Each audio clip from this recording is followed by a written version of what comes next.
श्री स्वामी समर्थ. बुधवार होता त्यामुळे नाश्त्यामध्ये होतं ऑमलेट सँडविच. आणि दुपारी एवढं ऊन आहे की दुपारी एक तरी थंड पेय हे आम्ही रोज पितो. तर काल छान बनवलं होतं छास सब्जा घालून. आणि हे छास माझ्या लेकींनाही प्रचंड आवडतं. तुम्ही पण प्या आणि तुमच्या घरच्यांना पण आवर्जून एक तरी थंड पेय दिवसातून प्यायला द्या. कारण सध्या बाहेर उष्माघाताचं प्रमाण खूप वाढत आहे. तर अशी शीतपेय ही तुमच्या आहारामध्ये नक्की इन्क्लूड करा. त्याच्यानंतर मला एक ज्वेलरीचा शूट करायचा होता. तो शूट पण करून घेतला आणि जेवणाचा मेनू अत्यंत साधा होता. आणि मेन काम होतं माझं ते म्हणजे अहोंसाठी बनवायचा होता मला पोह्यांचा चिवडा. अहो उद्या बाहेर जाणार होते त्याच्यामुळे त्यांना काय द्यायचं तर घरात पातळ पोहे शिल्लक होते. मग त्या पातळ पोह्यांचा छान असा कुरकुरीत चिवडा बनवला.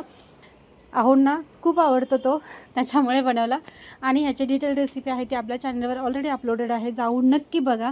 आणि चिवडा बनवता बनवता माझी अवस्था ही अशी काहीशी झाली होती. कारण एवढं ऊन आहे ना बाहेर.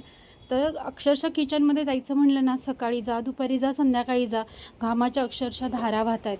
त्यामुळं मी खरंच सांगेल की तुम्ही स्वतःची खूप काळजी घ्या आणि घरच्यांची पण काळजी घ्या आणि ह्या उन्हापासून स्वतःला खरंच वाचवा.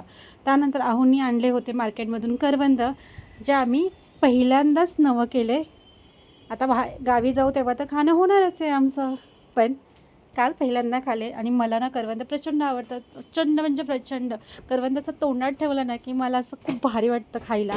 त्याच्यानंतर जेवणामध्ये हा असा काहीसा मेनू होता. बुधवार असला की आमच्याकडे नॉनव्हेजचा मेनू फिक्स असतो. त्याच्यानंतर रात्री 11 वाजता जेप्टोवरून ऑर्डर केलं होतं आईस्क्रीम. ते पोचलं मला 12 नंतर.